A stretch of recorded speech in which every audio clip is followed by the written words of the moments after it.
It's November 7, 1917, and the Bolshevik Revolution is over. The Communist Party has taken control of the ruins of the Russian Empire. 84 years later, a new flag hangs over the Red Square, the Russian Federation. In this video, we will be covering the reasoning behind the dissolution of the Soviet Union. Let's begin. After the German defeat in 1945, the capitalists and communists were bitter rivals, fearing one's influence. The start of the Cold War was officially considered when the Eastern Bloc was formed by Stalin in 1947 as a way to make their own version of NATO. But for communist countries, the United States fought communism by proxy wars to contain communist influence.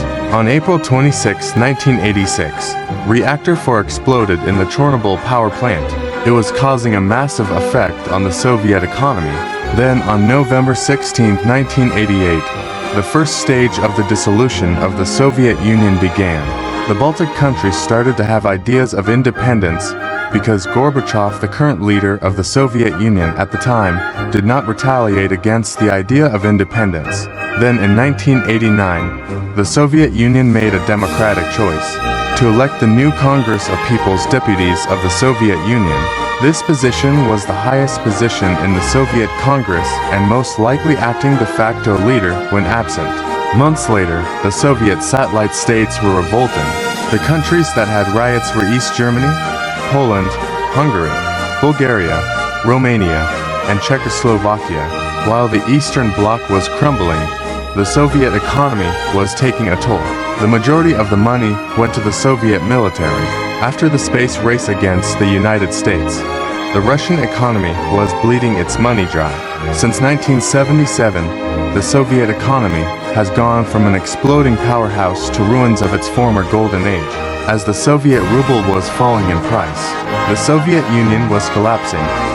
Back in Moscow, the Soviet government was under pressure by riots starting in the Russian province.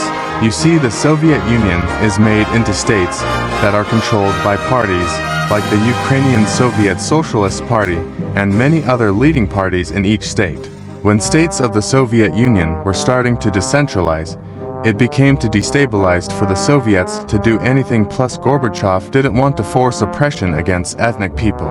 In 1990, the Baltic countries in the Soviet Union, which were Estonia, Latvia, and Lithuania, quickly formed their own parties and left the Union.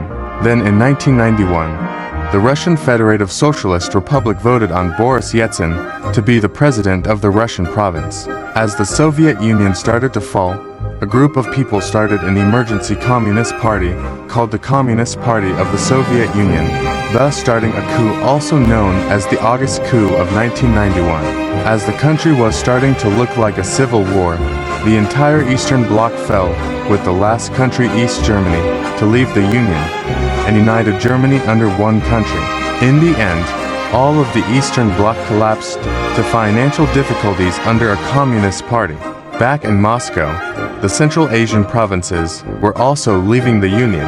The coup in Moscow still raged on, and with it the Communist Party of the Soviet Union captured Gorbachev to claim power over the ruins of the Soviet Union. When Boris Yeltsin heard of the capture of Gorbachev, he marched with his supporters to free Gorbachev.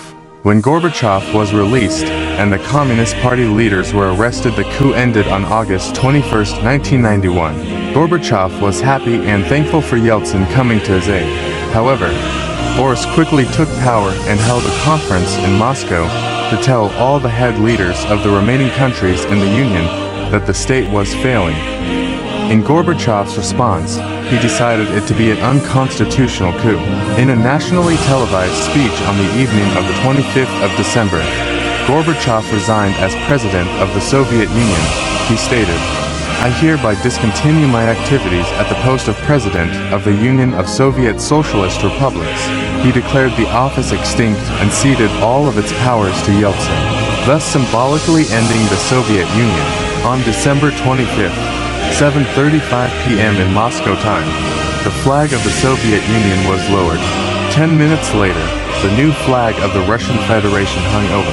The same day, President George W. Bush announced that he recognized the new federation, with Russia disbanding the Union. Not all Soviet states left the Union.